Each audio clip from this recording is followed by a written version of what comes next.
January 27th, 1943.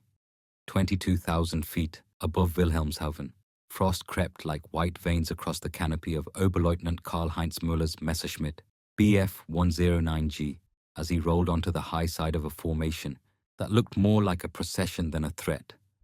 Fat body machines thundered in from the North Sea in tight, stubborn geometry, their engines rumbling in a deep, synchronized growl that vibrated inside his ribs.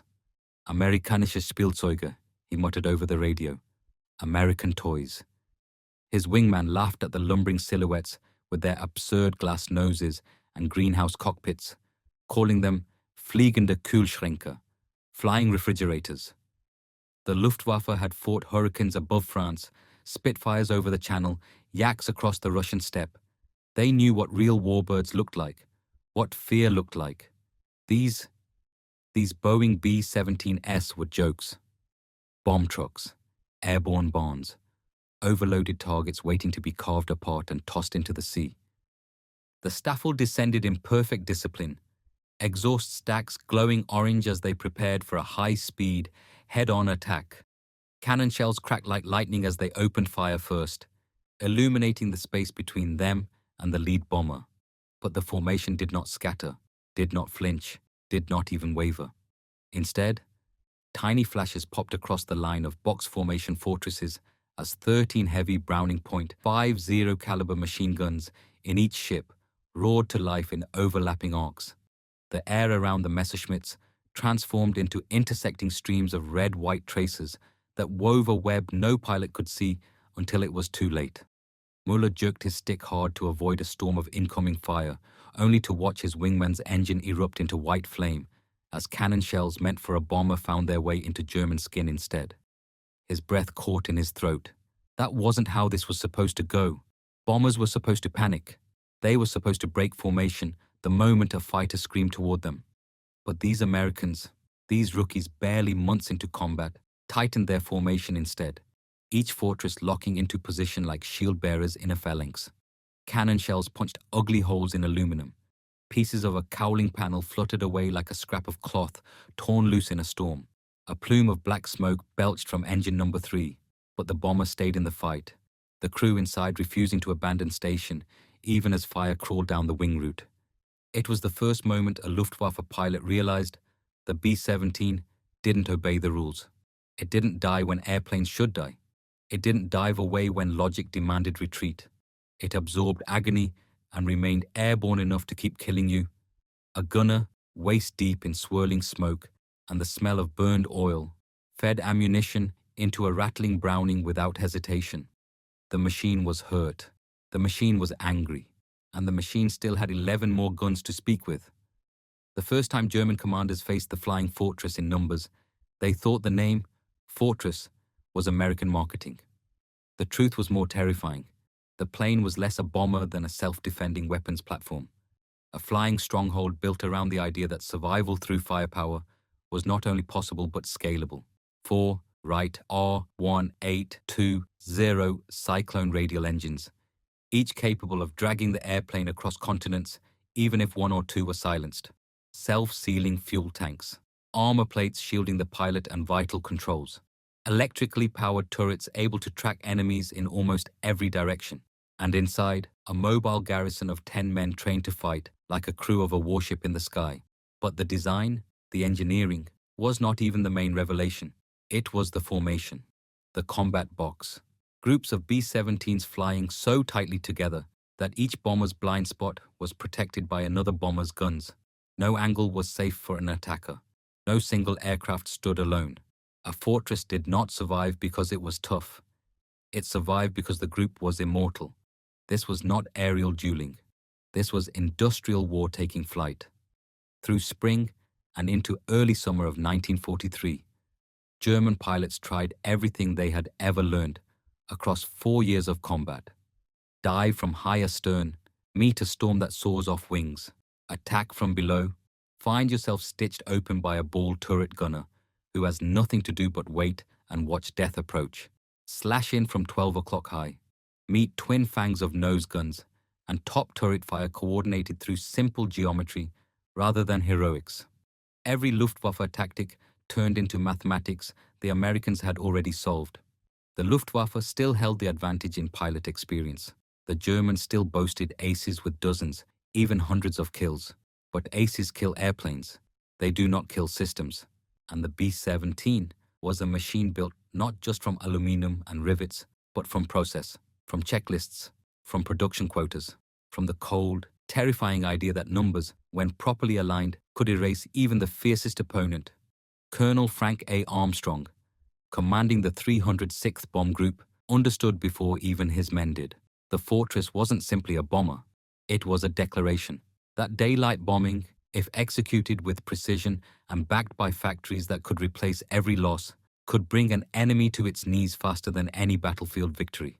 So the Americans kept coming and coming, sometimes 30 or 40 at a time, sometimes more than 100, then 150, then 200, then a sky-darkening mass of silver wings that stretched for miles across altitudes, where German engines gasped and froze.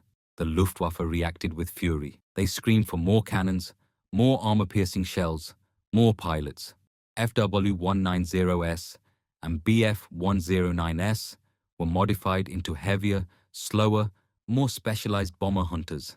Gunnery training intensified.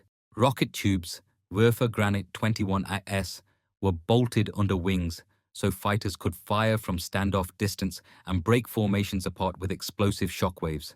But every adaptation carried a cost. Every extra millimeter of armor reduced climb rate. Every additional cannon dragged acceleration into the dirt. Every heavier weapon meant fewer seconds to live inside the kill box. And even when German pilots succeeded in killing a fortress, in sending a flaming metal carcass spiraling into the North Sea or crashing into a French field, the victory tasted like ash. Because for every B-17 that fell, the Americans already had more waiting at bases in England, ready to take their place. Factories in Seattle and Long Beach were learning, improving, speeding up. The Luftwaffe destroyed one airplane. The United States responded by delivering 3. By mid-1943, the air above occupied Europe became a duel between German tactical brilliance and American industrial arrogance. One side moved with ingenuity and desperation. The other responded with production schedules and supply chains and the ability to simply refuse to run out of planes, fuel, or men. June 1943 brought proof of something Germany feared far more than bombs: strategy. Not one raid, not a single mass gamble, but a sustained doctrine of destruction that aimed not at soldiers or cities, but at the organs that kept German war machinery alive. Ball-bearing plants, aircraft engine factories, chemical plants feeding synthetic fuel refineries, munitions lines, rail hubs. The fortresses were not here to win dogfights. They were here to erase everything Germany needed to continue existing as a military power. The Luftwaffe began noticing a pattern. The Americans always came back. They came back to the same targets, again and again, until the facility was not merely damaged, but erased. A warehouse bombed on Monday would be leveled on Wednesday. A U-boat pen cracked on Friday would be buried by Sunday. German repair crews joked bitterly that the Americans might as well design the new buildings. They clearly had the final say in how they looked. German command knew they had to break the bomber offensive or lose the war above Germany entirely. That meant bringing the fight to the enemy on a scale not seen since 1940. So they planned to strike where the fortresses were most vulnerable, deep in Germany, where long flight distances stretched escort fighters to their limits. August 17, 1943, the Schweinfurt-Regensburg mission, a duel of wills disguised as a bombing raid. The Americans launched 2 massive bomber streams, one headed toward Regensburg's Messerschmitt factory, the other toward the heart of Germany's ball-bearing production in Schweinfurt. If those bearings stopped flowing, German engines would seize, tank treads would lock, propeller shafts would freeze, the Luftwaffe would suffocate. Over 1,000 aircrew pushed eastward. They knew what waited for them. Every fighter the Luftwaffe could still muster. The German plan was simple and devastating. Hit the bombers repeatedly over Germany before escorts could follow, then let flak take the rest. And for hours, German fighters rose in wave after wave, like hornets defending a nest. They ripped into formations. They poured cannon shells into wings and engines until metal peeled back like fruit skin. They watched fortresses fall flaming into Bavarian fields. Pilots bailed out with parachutes burning behind them. Smoke trails lined the sky like ribbons marking the path of a dying army. The mission was a brutal, lopsided exchange. And yet, the formations continued. They kept marching. Turrets jammed. Oxygen masks froze. Waste gunners bled onto ammunition belts they refused to stop feeding. But the bombs fell. The factories shook. The German war machine, at its core, took wounds it could not quickly heal. The Americans lost 60 bombers that day. 600 men did not return. Commanders on the ground grimaced at the casualty reports like they were personally gut-punched. But then, they looked at the photographs. Regensburg burning, Schweinfurt's machinery shattered, ball-bearing production crippled for months. And they knew the cost was horrifying, but not in vain, because the Luftwaffe was bleeding too, bleeding something it could not replace. Experienced pilots. Germany saw victory in the number of fortresses they knocked down. America saw victory in the number that reached target and returned. And that difference, that cold metric, told the truth of the future more clearly than any headline. American engineers swarmed the returning broken aircraft. They studied shrapnel patterns the way doctors study disease. They revised armor placement. They thickened critical frames. They added a chin turret for frontal defense, turning the classic German head-on attack into a suicide attempt. They staggered waist gun windows so gunners could work without smashing elbows in turbulence. They hardened control cables. They upgraded propellers. The B-17G emerged not only more dangerous, but tailored specifically to counter the very tactics Germany relied on. And every improvement rolled off the factory floor thousands of times.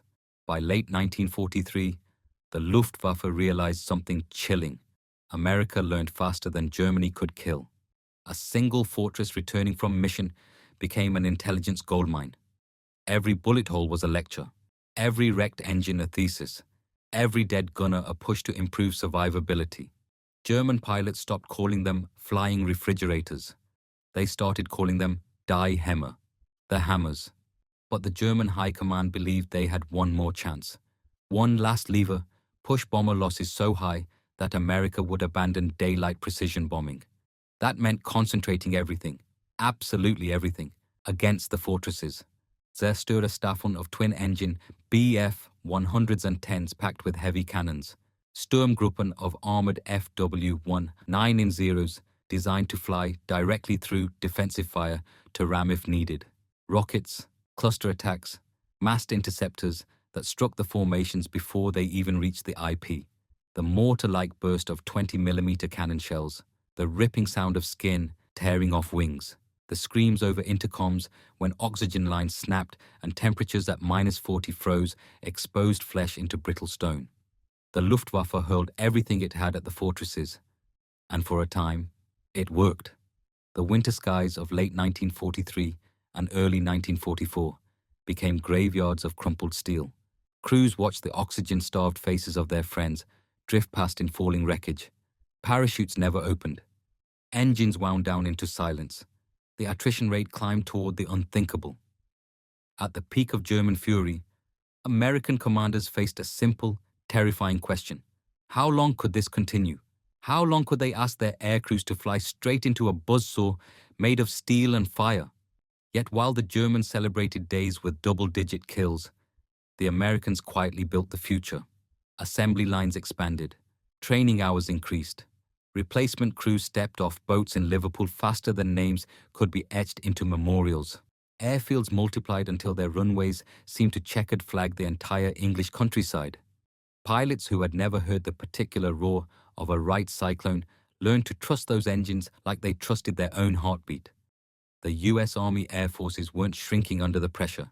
They were swelling. Winter turned to spring. The Luftwaffe expected the Americans to blink. Instead, the Americans arrived with escorts. First, the P-47 Thunderbolts pushed deeper into the Reich with belly tanks and refined tactics. Then came the airplane German pilots would later describe as the wolf among sheep, the P-51 Mustang. Sleek, long-legged, faster at altitude than any German piston aircraft, and capable of escorting fortresses all the way to Berlin and back. The one advantage the Luftwaffe had relied on, attacking beyond the reach of Allied fighters, evaporated overnight. As fortresses droned overhead in tight formation, an invisible curtain of angry Mustangs now stretched along their perimeter. A German pilot diving on bombers would feel his mouth go dry as silver fighters materialized from the sun like fanged angels descending to punish hubris. Kill ratios flipped like a coin tossed onto a table. The predators became prey. German pilots wrote frantic after-action reports describing being swarmed on climb-out, attacked on approach, bounced as they lined up their runs on the bombers. There was no safe phase of flight. Even landing fields, once sanctuaries, turned into ambush zones. The Luftwaffe began losing aces not in heroic duels, but inside explosive ambushes that lasted less than 1 minute. Germany's veteran corps, the backbone of its fighter arm, thinned to bone. Meanwhile, the B-17 crews noticed something new on mission counts. More of them were returning.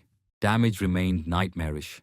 Gunners still bled on frozen metal, and flak still tore through flesh and aircraft alike.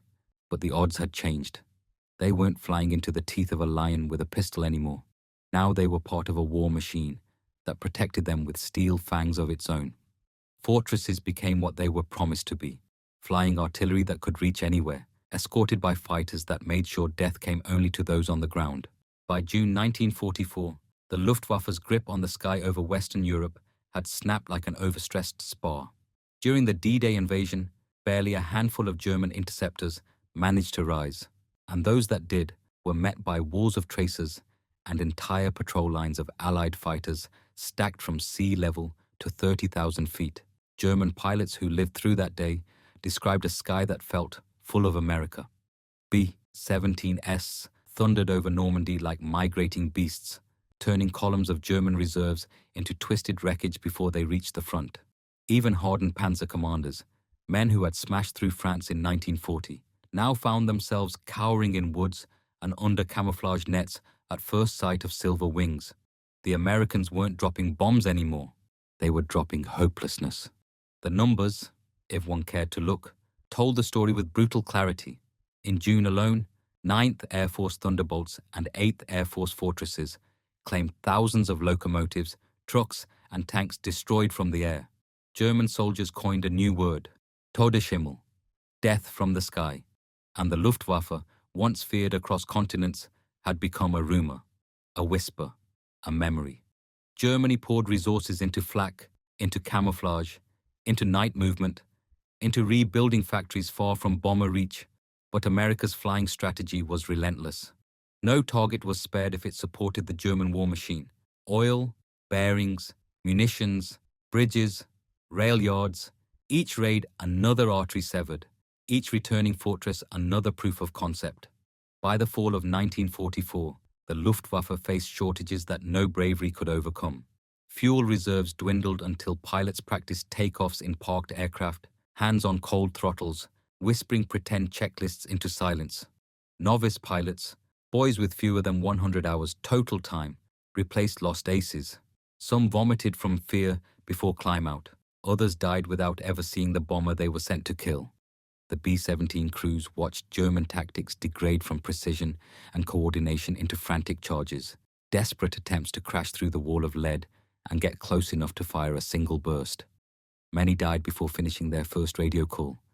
The battle that began with German laughter now ended in German terror. American formations evolved into airborne juggernauts, swarms coordinated by radar, guided by weather ships, timed to arrive at the exact minute where German readiness was lowest. The once fearsome Luftwaffe controllers, pinned by Allied intelligence and strangled by the loss of infrastructure, found themselves unable to even vector surviving aircraft into position in time. Allied bombers arrived where German fighters weren't, and if they were, Mustangs were already waiting. Then came the final winter. The Ardennes offensive, Germany's last desperate gamble, briefly created foggy days where American air power could not fly. The Wehrmacht seized the moment. But when the clouds broke, the fortresses returned like winter gods, pounding bridges, roads and supply columns until the German advance collapsed. Soldiers trying to withdraw found themselves trapped against rivers and gorges already mapped into American briefing packets. Retreating forces became target lists. Panzer crews abandoned million Reichsmark machines and ran for forests that offered a few extra seconds of life. The sky had become an executioner. Inside the B-17s, crews aged years in a single mission. The bombardier hunched over his Norden sight, watching smoke and fire blossom in precise right angles far below. The ball turret gunner, legs pulled tight into his tiny sphere, rotated through a world of burning armor and black flak bursts. The radio man tapped coded updates while praying the next shell didn't find his unarmored station. In the pilot's seat, hands numb inside heated gloves, a young captain from Iowa or Tennessee or California held the yoke against turbulence and thought only of maintaining position, because losing the formation meant dying alone. Yet despite the horrors, the oxygen failures, the jammed guns, the frozen blood on steel, the fortresses kept flying, the factories kept producing, the training centers kept graduating crews. Where other nations rationed flight time, the Americans sent novices into the air with hundreds of hours in advanced trainers. They arrived knowing the aircraft like an extension of their own body. They learned that the difference between living and dying was not instinct, but procedure, not luck, but manufacturing. That was the secret the Germans never solved. America didn't need better pilots. America needed more pilots, and the ability to make sure each one flew a weapon system refined by every previous loss. By January 1945, the Luftwaffe existed largely on paper. Fuel was so scarce that fighter groups received only enough to fly a handful of sorties per month. Aircraft sat idle in revetments, cold skins frosting over the same way hope froze in the lungs of the men assigned to them. The B-17s, meanwhile, flew in groups so large that German civilians whispered new superstitions, that each silver wing blocking the sun was an omen, that contrails themselves were signs of doom. When the fortresses appeared over Berlin, thousands looked up with the understanding that the war was already mathematically decided. Still, German pilots climbed into cockpits and tried. They were warriors to the end. But courage without fuel is only a gesture. Heroism without strategy is only tragedy. And the B-17 didn't care about gestures. It cared about destroying whatever allowed Germany to continue the war. One young Luftwaffe pilot, Feldwebel Rolf Meissner, flew his first and only combat sortie in March 1945. He intercepted a formation west of Magdeburg, diving into what had once been a well-rehearsed maneuver. But as he rolled in, he found 3 P-51s behind him, then 5 more above them, then a wall of tracers ahead. His canopy exploded inward, his engine seized. He bailed out into a sky filled with falling fragments of his Staffel. He survived the landing and knelt in the mud, staring upward as the fortresses droned on, unbothered, unbroken, leaving behind only columns of smoke where rail yards once stood. It felt like the sky belonged to someone else, he said in a 1980 interview. We were intruders in our own air. That was the final insult and the final truth. The Luftwaffe might still exist on rosters and command charts, but the air itself had been conquered. Territory was no longer measured in fields and forests. It was measured in altitudes the Germans could not reach and flight hours they could not afford. The B-17 had not simply defeated the Luftwaffe, it had erased it. And so, the war approached its inevitable end. The fortresses shifted from destruction to demonstration, making it clear to every German commander, every factory foreman, every soldier clinging to the last frayed threads of belief, that resistance meant obliteration. Cities that once pulsed with industrial life turned into cubes of rubble and ash. Rail lines that once carried fuel and munitions ran only in the memories of station masters. Refineries that once turned coal into oil became jagged skeletons blackened by B-17 fire. The P-51s wheeled above like watchful hawks, daring anything with a cross on its wings to rise. Germany, for all its early victories, had never prepared for a war of attrition fought at industrial scale. The United States had lived in one for decades. The arsenal of democracy did not simply produce weapons, it produced inevitability. For every B-17 lost, new crews rolled fresh airframes onto English tarmac within days. For every pilot killed, squads of replacements graduated advanced training with better equipment and more flight hours than most German pilots received in their entire wartime careers. And when the fortresses returned battered, riddled with holes, hydraulic fluid splattered across flight suits, ground crews swarmed them like ants, patching, replacing, reinforcing, making sure the airplane that should have died today would instead fly again tomorrow. The transformation of German opinion was not sudden. It was erosion, a slow, wearing down of confidence until laughter at American toys became the hollow stare of men who knew they had underestimated the wrong enemy. The B-17 was not beautiful like a fighter. It did not dance. It did not duel. It existed to make sure Germany could not. What began as mockery over the North Sea ended as a confession whispered by defeated men. Former ace Günter Rall, standing decades later on American soil with veterans who once tried to kill him, put it plainly. "We laughed," he said, shaking his head, "because we misunderstood." The B-17 was not built to win a dogfight. It was built to win a war. The Flying Fortress entered combat as an experiment, a belief in precision and formation and industrial might. It ended the war as the symbol of a strategy that crushed one of the world's most feared air forces by turning the sky into a factory floor. A conveyor belt where each bomb dropped was another nail in the coffin of a regime that had once imagined itself unbeatable. By the time Berlin fell, the B-17 had written its argument into the ruins, that courage multiplied by planning is invincible, that firepower multiplied by manufacturing is unstoppable, and that a machine designed not to be the best, but to be good enough 100 times over, can change history. German commanders mocked American toy planes. They mocked the glass noses, the fat fuselages, the crews who looked like boys wearing their father's flight jackets. They thought war would be won by aces in elegant machines, dueling for supremacy in the thin air above Europe. But wars are not won by elegance. They are won by who can keep showing up.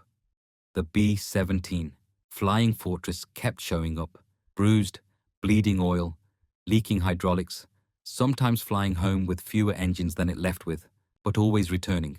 Behind it marched thousands more, an endless fleet of silver inevitability, rolling off assembly lines faster than Germany could bury their dead. By May 1945, there were no German pilots left to laugh.